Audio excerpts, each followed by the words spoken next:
Nassereba partait se livrer là.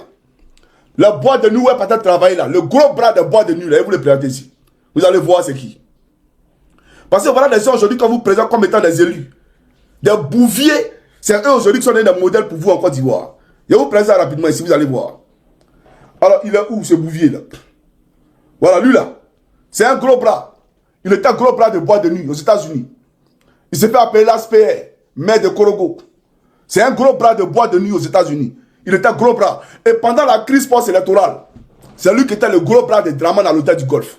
Il lui servait de garde du corps à l'hôtel du Golfe. Et c'est ce gros bras-là qu'on a pris pour être conseiller à la présidence de la République, conseiller de Draman. Et on lui a donné un bureau tout garni à la présidence de la République avec un budget. Et quand ils ont fini de tuer Gon, d'accord, au lieu de prendre l'aide des fils de Gon, même Petit Papa, on pouvait prendre Petit Papa pour faire de lui candidat pour le compte du RHDP à Korogo. Ce serait quand même rendre justice à Gon et rendre hommage ou honneur à Gon. Mais on a laissé Petit Papa, on allait prendre un bouvier.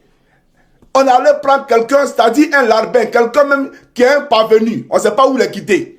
On le prend et puis on le parachute à Korogo. Pourtant, il ne connaît pas Korogo. Il était aux États-Unis.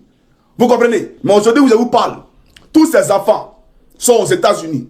Il a acheté une maison pour sa famille aux États-Unis. Il va acheter des voitures de 100 000 euros, 150 000 euros aux États-Unis. Et puis il envoie ça en Côte d'Ivoire. Et il a son cortège à Korogo. Son 6e chauffeur lui a volé plus de 150 millions de francs CFA. En liquide, sur lui, 150 millions de francs CFA. Mais on prend Pouchou, on les met en prison. Pourtant, lui, son chauffeur a fui son agent. Et puis Draman ne parle pas de ça.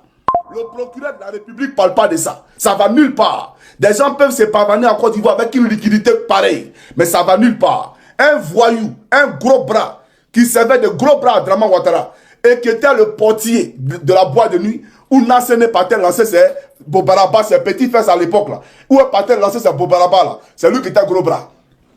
Et c'est comme ça qu'elle a rencontré ce Mamadi Diané là. Et comme elle a fait le vrai jeu de rêve, puisqu'elle est forte dans les Deboukéi, donc elle a fait le vrai jeu de rêve, Mamadi Diané l'a pris, bien entendu, et puis l'a marié. Donc il a marié, ils vont arriver à Abidjan. Arrivé à Abidjan, elle était un peu comme Belmont Dodo. Belmont Godot, là, cette clé de, comment on appelle ça, photocopie. Parce qu'elle ne peut pas se marier. Elle est condamnée à laisser maîtresse. Elle est condamnée à être maplot dans le bureau tous les jours. Ça veut dire qu'en photocopie bande un peu là. Belmont Godot, allô, tu es où? Bon, viens dans mon bureau. Debout qui est ici le côté, puis un wano, puis ça va. À cause de un wano, là, il lui a donné un budget de 34 milliards par an. Pour la maplot seulement. On ne sait pas son rôle. Dans son village, mais il n'y a pas l'eau courante. Pourtant, un ment aux gens que Draman est la solution. Maintenant, devant sa maison, dans son village, là, elle a mis une fontaine. Donc, c'est là-bas, il y a l'eau. Mais dans tous les villages, il n'y a pas l'eau. C'est Belmont Godot, là. Donc, voilà la réalité sur Alassane Draman Ouattara. Partagez la vidéo, s'il vous plaît. S'abonnez-vous.